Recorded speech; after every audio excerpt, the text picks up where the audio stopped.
à chaque fois en Ligue des Champions, c'est le même scénario. La même tension et aussi souvent à la fin, le Real Madrid donne un dernier coup. La Ligue des Champions se joue au Cameroun. Et ce n'est pas celle que vous pouvez imaginer où on a vu Real Madrid encore une fois gagner à la dernière minute face au Bayern Munich. Mais cette fois-ci, c'est un match serré qui se joue entre le président de la Fédération camerounaise de football, dont certains ont baptisé les Églisiens, et puis le FC Ibou, représenté par Ngongo Mwenekambi. Le monde entier retient son souffle depuis que cet épisode, ou alors ce match, avec le suspense, première mi-temps, deuxième mi-temps, et quand on croit que c'est déjà terminé, ça va en prolongation, et même, il semble que les pénaltys, ou même le match sera rejoué. Toujours est-il que on voit, on se donne des coups, on marque des buts, et puis le peuple exulte selon le camp qu'on supporte. Eh bien, au coup d'envoi de ce match très intéressant, c'est donc Mwenekambi qui a d'abord pris le contrôle. Et comme il s'est donné le coup d'envoi, boum, le père a brossé la balle en l'air. La balle a tourné comme ça, boum, dans les filets. Samuel Eto'o était à terre. 1-0. Et FC Ibou était en train de faire ihou, ihou, ihou, ihou. On a donc cru que Samuel Eto'o était déjà fini, puisque au moment où il voulait se relever, on lui a tout simplement dit que de toutes les façons, Marc Brice avait déjà été désigné comme sélectionneur avec toute la kyrielle qui pouvait l'accompagner. Samuel Eto'o, ayant perdu le souffle, était aussi parti auprès de son public, ses supporters. Ça, c'est le comité exécutif, ou plutôt le COMEX d'urgence. Et là-bas aussi ses supporters, comme dans le Santiago Bernabéu, criant Eto'o, Eto'o, Eto'o, Eto'o. Il a rechargé les batteries pour finalement dire, cette fois-ci, moi aussi, je vais montrer mes bras, mes biceps, et tout et tout. Ils lui ont dit, tu égalises immédiatement là. Et Samuel Eto'o lui a donné 72 heures.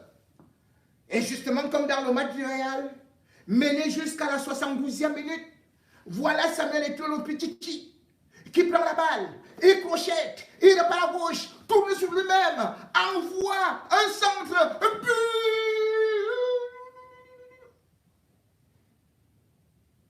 Égalisation, égalisation.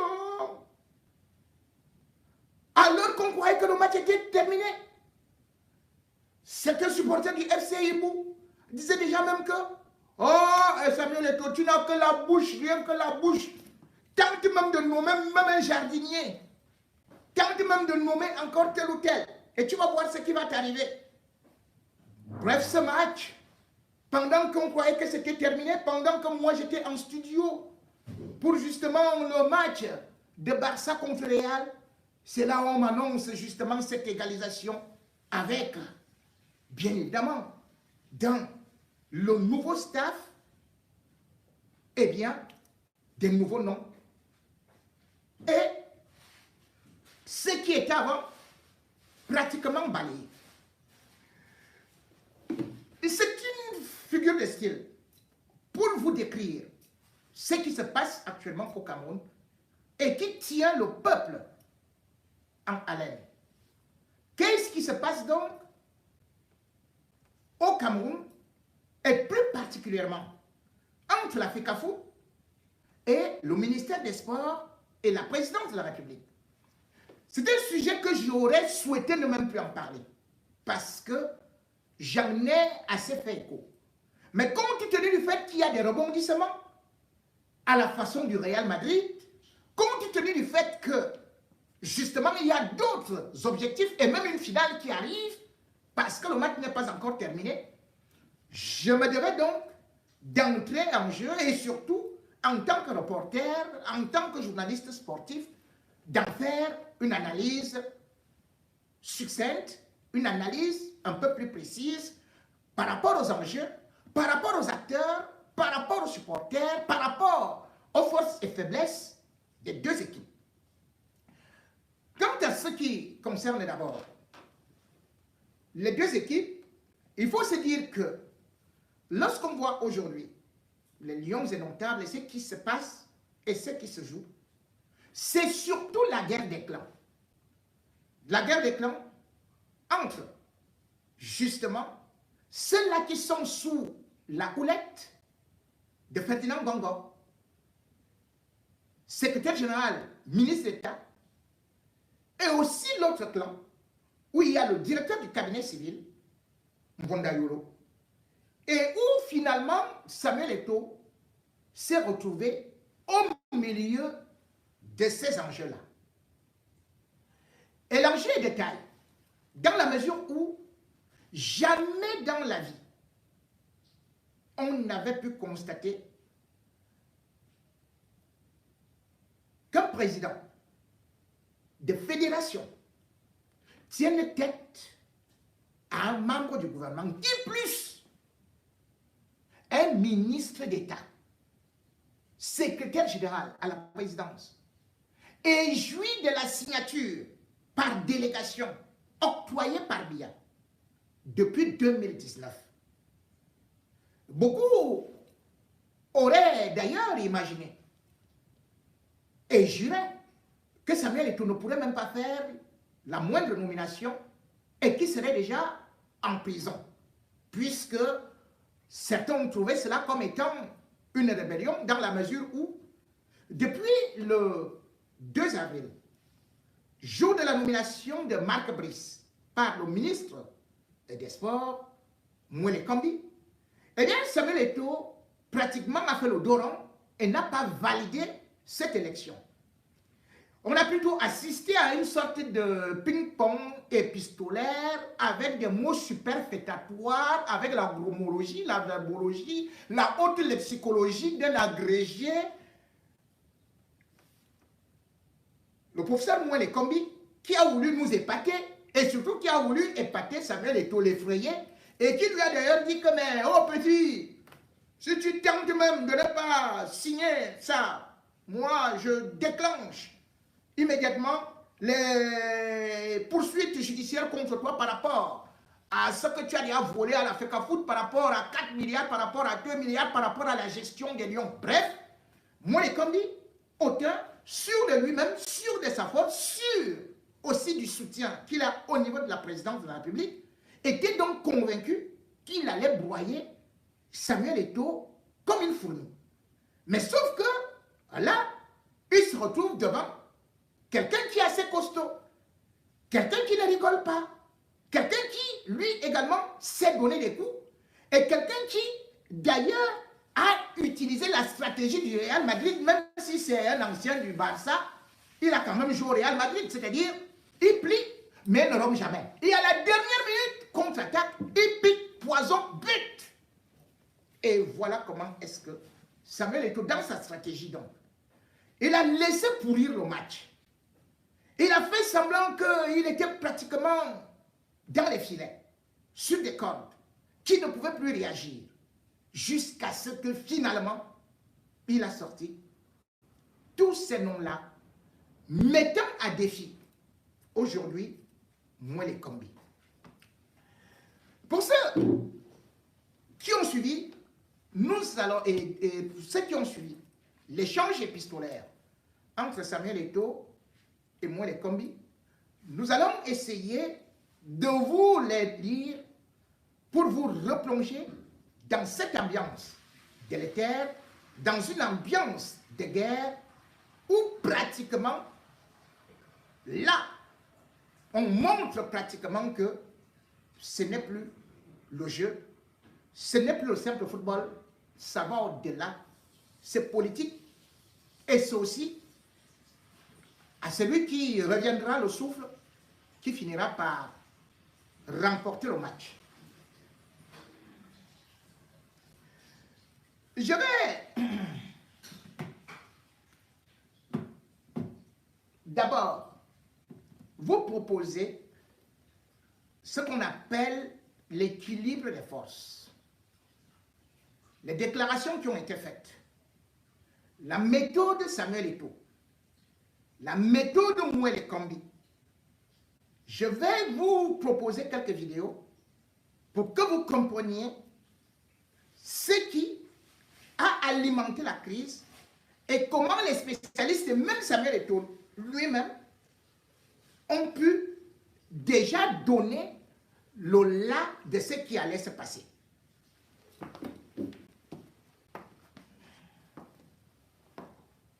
Le football, version Cameroun, avec ses intrigues, avec ses rebondissements, avec sa panoplie d'hommes politiques, le football camerounais, je vais d'abord vous montrer comment le match se joue actuellement entre Samuel Eto'o et les autres, et ce que les spécialistes, analystes ont eu à dire avant de revenir pour qu'on parle sur le plan uniquement politique. On écoute.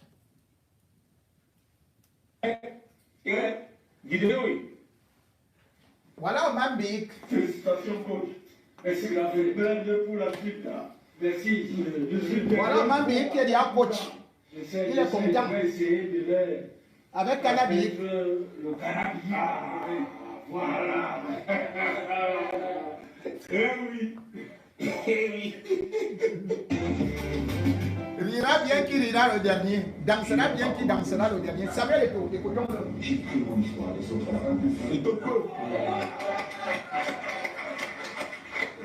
Vous voyez ceux-là même qui n'ont aucune vision, qui écrivent à longueur de journée sur moi, je les lis, je les écoute. Mais le travail que je dois dans cela, c'est qu'ils vont commenter. Et ils commenteront. Aujourd'hui. Et le Cameroun a besoin de Samuel Eto'o. Vous savez, nous qui avons eu la chance, l'opportunité, à un moment ou à un autre, Dieu sait que je ne suis pas un fanat d'Eto'o, hein, je raconte des faits. Je me suis retrouvé il y a 2 mois à Abidjan dans un restaurant. On était avec un général de l'armée et Samuel Eto'o. Nous étions en train de déjeuner. On parlait des Lions, du football. Et le président de l'Assemblée nationale a débarqué. Il est venu, en fait, ce n'était pas le général qui venait saluer, nous on était surpris. On croyait que c'était le général qui venait saluer. Mais non, il dit, Monsieur Eto'o, j'ai appris que vous êtes dans ce restaurant. J'étais à côté et je suis venu vous saluer. J'ai dit le président de l'Assemblée nationale et c'est un multimilliardaire. Non, je parle de Côte d'Ivoire. Le président de l'Assemblée nationale de Côte d'Ivoire. C'est pour dire que quand on a la chance, non, Bitogo, Adama Bitogo, qui est un multimilliardaire, donc on ne va pas dire que c'est un suiveur. Je veux dire que quand on a la chance d'avoir Samuel Eto'o, qui a la carrière immense qu'il a, qui est craint par les instances dirigeantes du football mondial, que ce soit par le président Infantino, parce que Eto'o est craint par Infantino. Quand vous voyez Motsepe, moi j'étais à Abidjan lors du dernier.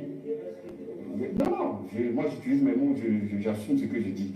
J'étais à Abidjan quand le dernier congrès de la FIFA s'est déroulé. Vous savez ce qui s'est passé? Le président Motsepe est arrivé, il a été accueilli normal comme un président de la CAF doit être accueilli. Quand Eto'o est entré dans la salle, tout le monde s'est levé, il a eu standing ovation pour le saluer. Et Motsepe même a fait une blague en disant on a l'impression que c'est Samuel Eto'o qui est le président final. Le combat des titans continue. Donc Samuel Eto'o est dans une logique de combat des titans. Vous avez pu voir. Maintenant, je vais quand même leur donner un conseil. Là, c'est au ministre des Sports. Monsieur Mwele Kombi, ministre des Sports, le conseil que Niemek te donne ce matin, c'est le suivant. Eto'o fils est très aimé de la majorité des Camerounais. Du coup, même quand il échoue, on lui trouve des excuses. Toi, tu n'es pas aimé. Pardon, n'échoue pas. Regarde les 10 dernières années, combien de sélectionneurs le Cameroun a changé. Tu te dis, mais pour un pays comme le Cameroun, il n'y a pas une vision pour le football. J'ai été impliqué il y a quelques mois, je dis, ok, donnez-moi 4 ans, je reforme tout ça. Développer le football africain, ça dépend de chaque fédération. Oui. Mais il y a des mauvais deals. Et ça, c'est la première chose. Parce que si vous voyez, nos fédérations sont très pauvres. Donc, elles s'appuient sur nos États. Mais la priorité de nos États, ce n'est pas le football. C'est pas le football. Et bien même, quand il y a des fonds alloués pour ce football, il y a beaucoup de chantage. Il n'y a pas une vision, il n'y a pas une politique pour développer le sport ou le football en particulier. Je te prends l'exemple du Cameroun, une fois de plus. Le plus important pour nous, c'est de développer notre championnat. Parce que, quoi, les gens se focalisent sur nos équipes nationales.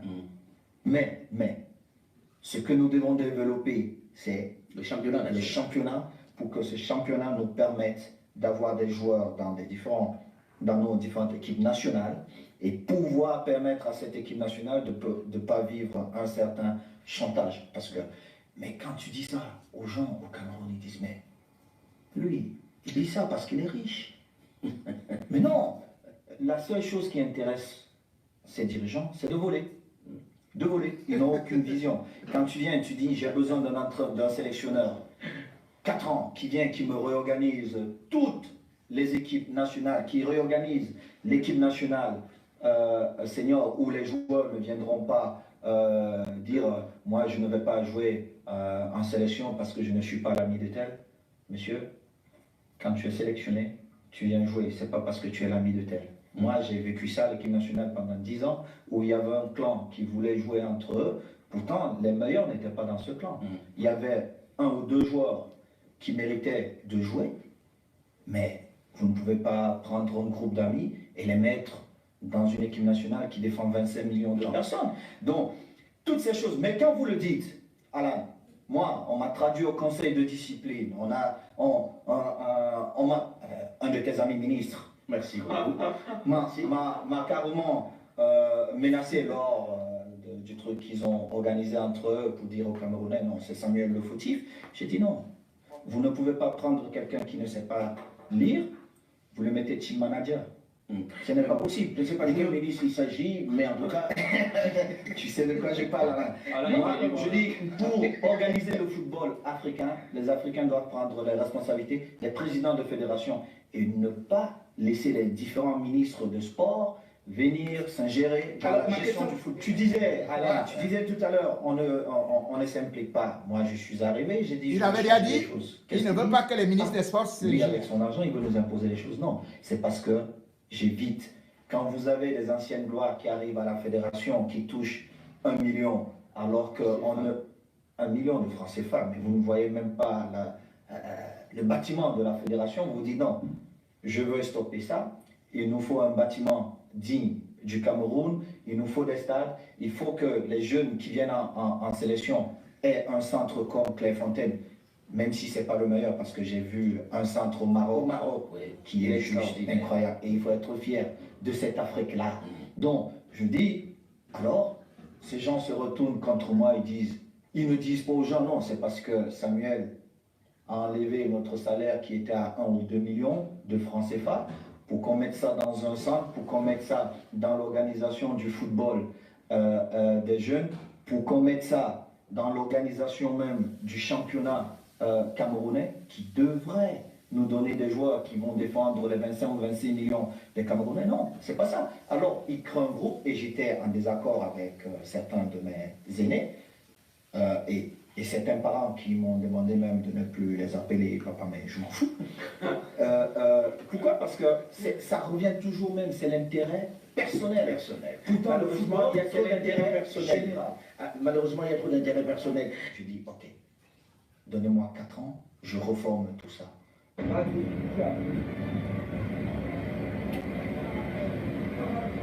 voilà, ça va les toi. Vous avez vu? Vous avez vu le pire? On dirait un chef d'État. Hey! Sur le Facebook, on les entend. Il dit quoi? Comment tu montes, Tu peux quoi? Oh, Bon. tu montes personnel. Vous voyez la puissance? Voilà. Élection présidentielle de 2018. Non, je ne veux plus de toi. Allez, jusqu'aujourd'hui, on ne s'en sort pas. Oui. Non, et de toi, ce n'est plus toi. Je ne veux plus de toi, c'est bon. C'est Samuel et tout.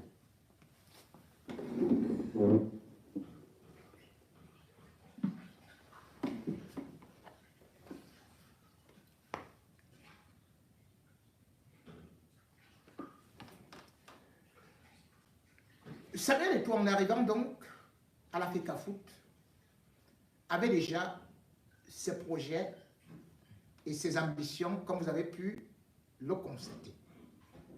Et à la fin de la vidéo, vous constatez justement aussi que ce n'est pas quelqu'un qui se laisse faire et qui est curieusement entouré des forces. D'aucuns ont d'ailleurs dit, c'est le fils à Biya, puisqu'il appelle papa, il appelle Chantal également maman.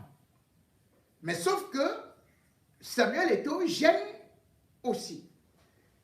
Et dans ce qui vient de se passer, on peut se dire que c'est une véritable déclaration de guerre, parce que non seulement le ministre a eu à lui donner des cours, mais Samuel Eto'o, en répliquant, lui a dit, moi en français facile. Il a renvoyé le ministre dans les cordes. Le ministre a tenté d'imposer un certain nombre de personnes dans le staff technique. Or, après avoir saisi la FIFA, Samuel Eto'o allé crescendo. Il a dit encore au ministre que, conformément à tel, et en considérant le décret de 2014, eh bien, je me trouve dans l'obligation ou dans le devoir ou dans le droit de pouvoir nommer les autres membres du staff. Mais compte tenu du fait que il faut calmer le jeu, je vais donc laisser Marc Brice avec son adjoint, et puis je vais nommer la suite du staff. Dans la suite de ce staff, on se rend donc compte que c'est une véritable gifle qui a été faite, puisque toute l'équipe nommée par un ministre sur instruction du président de la République, toute l'équipe a été balayée, parce que si vous considérez que le sélectionneur et l'adjoint et par la suite, tout ce qui vient après, il n'existe plus là. Voici la liste que le ministre des Sports, Mwele Kombi, avait nommé.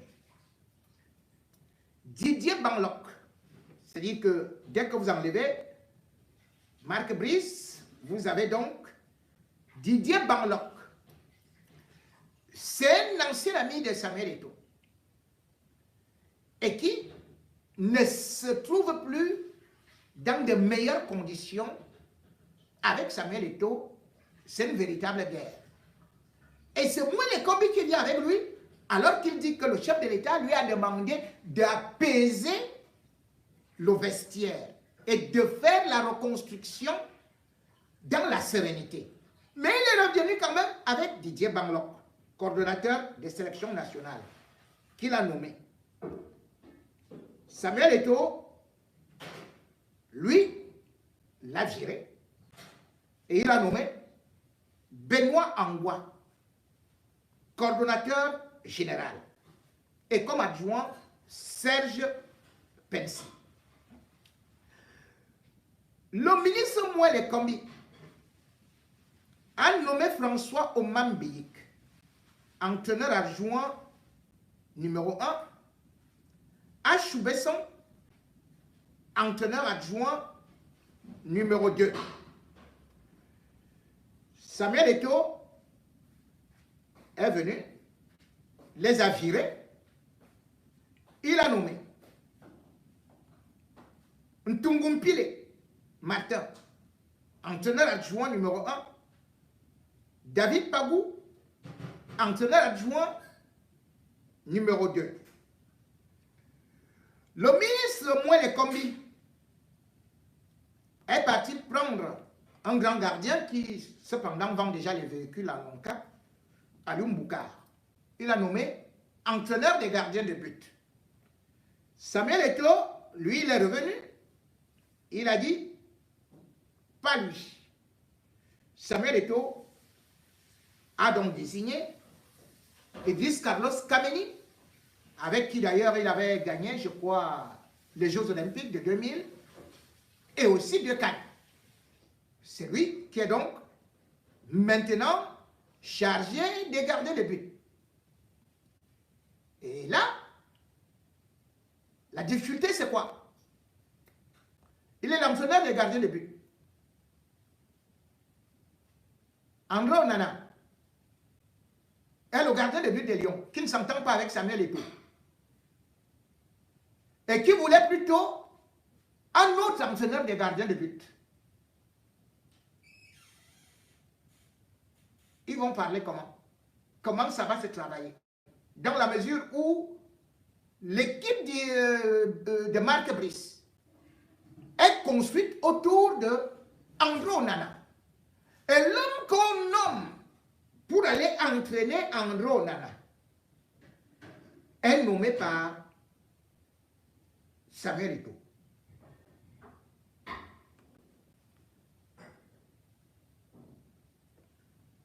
Germain Mouele Senghor, c'est lui qui filmait. En tout cas, il avait travaillé avec moi quand j'étais au poste national. Je crois qu'il était à FM 94. Il a été nommé team manager, ou team press, par le ministre Mouele Kombi. Samuel Eto'o a fait semblant de ne même pas le connaître. Il a choisi Thierry Ndo comme team press. Et maintenant, le cousin de Mouele Kombi a été nommé justement comme agent de liaison.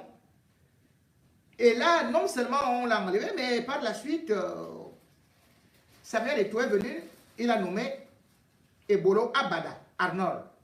C'est lui qui est donc agent de liaison. Comme médecin également, Samuel Eto'o a choisi son médecin, qui est le docteur William Ngacho.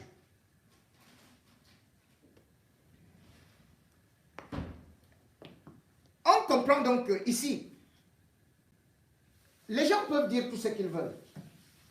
J'ai entendu des gens dire que oh, Samuel Eto'o a perdu son bras de fer. Si vous nommez 9 personnes sur 11, c'est perdre un bras de fer?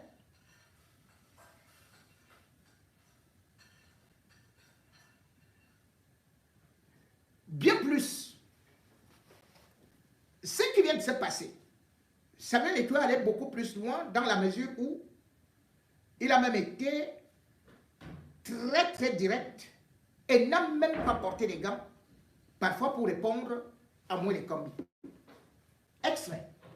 Mouele Kombi lui demande, après avoir rappelé que c'est lui qui est son supérieur hiérarchique, que Samuel Eto'o est sous sa férule, il demande à Samuel Eto'o, oh petit, envoie-moi la lettre là que tu avais envoyée à la FIFA pour que je sache même ce que tu avais écrit. Effectivement, Samuel Eto'o avait adressé sa lettre à la FIFA et Samuel Eto'o carrément dit à Mouele Kombi, monsieur le ministre, je n'ai même pas l'intention de vous envoyer cette lettre, de vous la faire découvrir parce que ça ne vous concerne pas. Vous n'avez pas droit. Voilà ce que Mouele Kombi écrit à un président de l'Africa Foot. J'ai l'honneur de vous faire connaître qu'il ne serait pas superfétatoire que vous mettiez à notre disposition une copie de la lettre par laquelle vous avez saisi la FIFA en date du 6 avril 2024. Samuel Eto'o qui n'a pas fait les grandes études, puisqu'on dit que moi, les combis, lui, tu vois, super fêtatoire. Samuel Eto'o lui dit, je te réponds en français facile. J'ai l'honneur de vous faire savoir d'une part qu'il ne m'est pas possible de mettre cette correspondance à votre disposition, car il s'agit d'un échange interne tenu dans le cadre de la collaboration FECAFOOT-FIFA. Point final. Et au moment où moi les combis ressort encore le long crayon, il sort des communiqués super fêtatoires. Il va prendre les mots les plus compliqués de la grammaire. Le gars a sorti tout le français. Moi, je ne comprends pas les agrégés du Cameroun. Tu parles à quelqu'un de Mbugada. Tu écris à quelqu'un qui a passé son temps à Newbel. Tu utilises les mots super fêtatoires de quoi, makapatop, tupita, kakakaka. Papa. Les mots de moi, les combis. Hey, même Molière. Molière ne voit pas le carreau. Le père là, il aime trop les choses compliquées. Même pour donner le coup d'envoi, il soulève le pied jusqu'au niveau de la tête. Pour parler à Samuel Eto'o, le gars lui joue avec ses pieds. Même comme on a dit, docteur machin, parle au gars de façon simple. Mais tu vas utiliser, il faut asseoir tous les autres agrégés et dire quel est le mot qu'on a utilisé pour la dernière fois au 15e siècle. On lui dit voilà le mot le plus compliqué. Il dit ensuite quel est le mot le plus long. C'est comme ça que nous on faisait pour épater les petites filles. Et comme moi les combis est habitué à être avec les influenceuses et les petites filles, il vient donc il se met à dire à Eto'o, oh yo, ceci a fait super fêtatoire. Et puis, tel machin, super fêtatoire. Tes nominations sont super fêtatoires. Oh machin, les explications de la FIFA sont super fêtatoires. Ton analyse est super fêtatoire. Et ceci est super fêtatoire. Mais attendez. Et Samuel Eto'o lui dit en français facile, moi voilà ce que je vous dis. La réalité est que Samuel Eto'o a utilisé de la stratégie en faisant croire à moi les combis qu'il était très fort. Mais dans cette stratégie, au moment où moi les combis baisse la garde, Samuel Eto'o, bim, en pleine fête, Jésus monte au ciel, bim,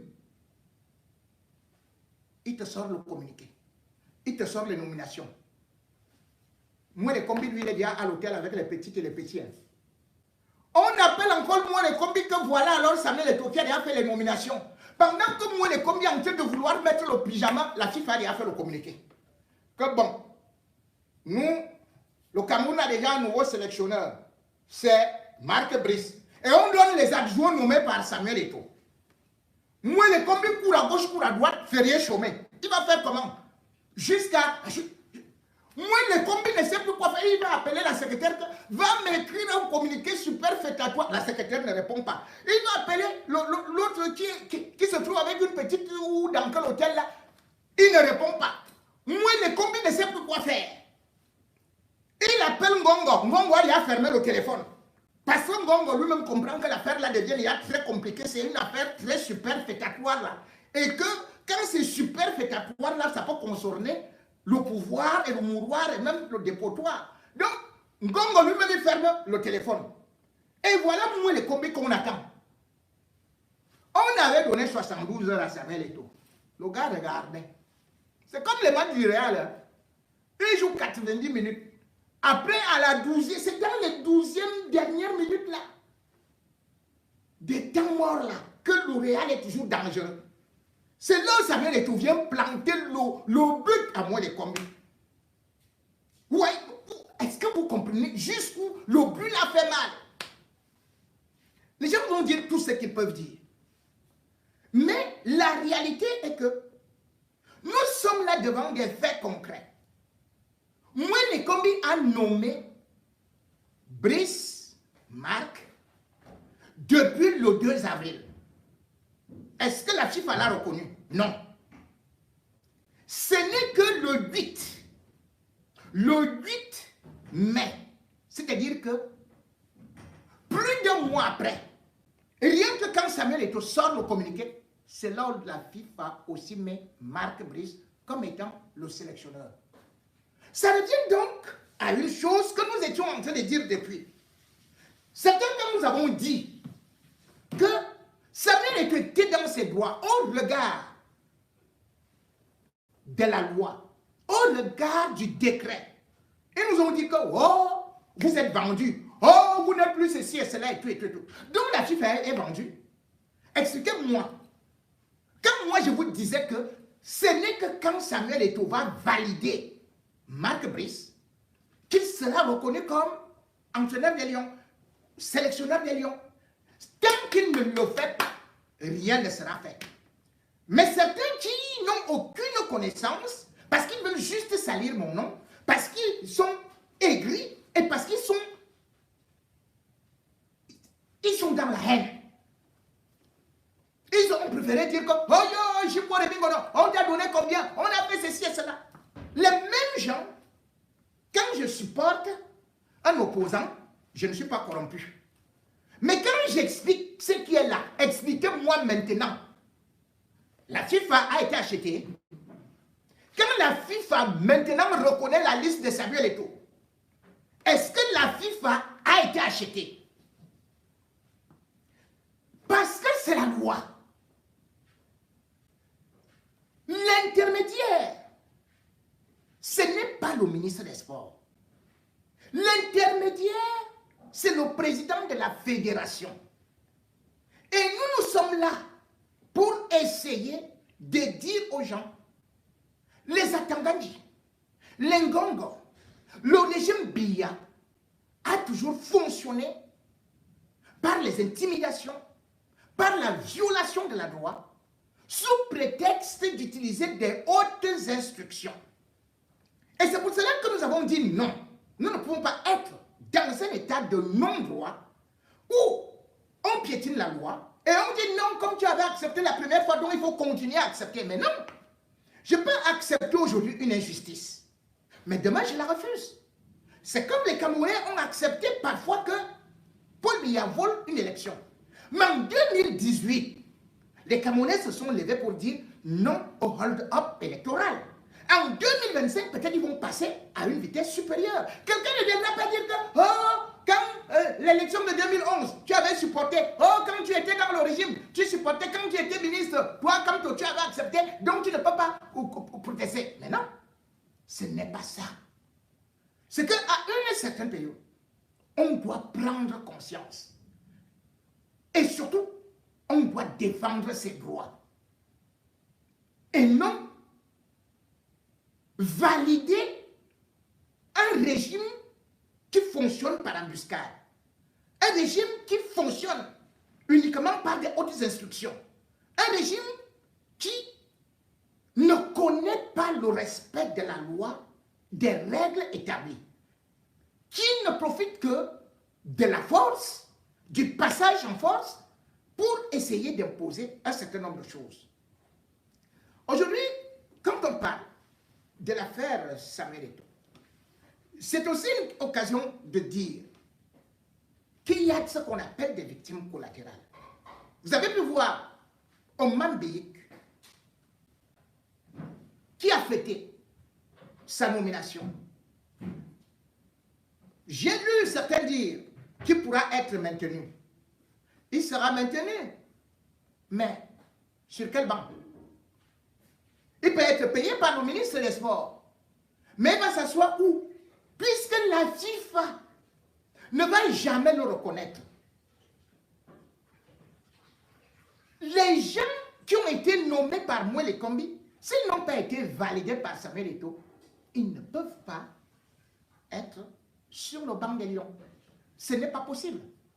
La FIFA a pris immédiatement, tout comme la CAF, tous les noms que Samuel Eto'o leur a envoyés et a validé. On attend la réaction de Mwele Kombi. Va-t-il décider de ne plus payer? Va-t-il dire que parce que Samuel Eto'o a fait offense au régime, qu'il sera puni, et ou alors qu'on ne va jamais payer ces gens-là? Il faut savoir que, selon la loi d'ailleurs, la plupart des membres de ce staff technique sont payés par la FECAFOOT. C'est le sélectionneur qui est pris à charge avec ses adjoints par le ministère des Sports, par l'État. Ce n'est pas l'argent de Mwele Kombi, c'est l'argent de l'État. Et qui dit État dit toi, moi, nous. Ce n'est pas l'argent de quelqu'un. Aujourd'hui, ce qui vient de se passer, nous constatons juste ce qu'on appelle le rééquilibrage des forces. Parce que lorsque vous n'êtes pas fort au Cameroun, lorsque vous n'avez pas le réseau, on vous écrase, on vous envoie en prison. Imaginez tout simplement si ça aurait été Iya Mohamed, imaginez tout simplement si ça aurait été n'importe qui, il serait déjà en prison depuis. Et d'ailleurs, Samuel Eto'o est dans l'heure des cyclones depuis son élection. Mais s'il n'a pas, jusqu'à présent, franchi le portail de la prison, c'est parce que lui également, il est costaud derrière. Et parce que justement aussi, il tient des informations et connaît l'homme qui le persécute aujourd'hui, qui était son ancien ami, et qui a souvent intimidé les Camerounais en imposant des fausses décisions sous prétexte que ce sont les hautes instructions, à savoir Ferdinand Ngongo. Derrière le football se joue donc l'avenir du Cameroun. Derrière l'affaire FECAFOOT, ministère des Sports, secrétariat général à la présidence de la République, c'est une affaire de lutte des clans et une affaire qui aura des répercussions en ce qui concerne justement l'élection de 2025. Et là, ce sera sans pitié. Un doit mourir ou plusieurs doivent mourir, ce sera sans pitié. Samuel Eto'o dans le combat contre Ngongo, contre Mwele Kombi. Samuel Eto'o aussi avec ses partisans, avec ses coéquipiers. Samuel Eto'o, voilà comment est-ce que un match qui est en train de se jouer nous échappe, mais que nous allons essayer de décortiquer pour voir justement sur quoi ce match est intéressant et pourquoi ce match nous concerne et concerne l'avenir du pays.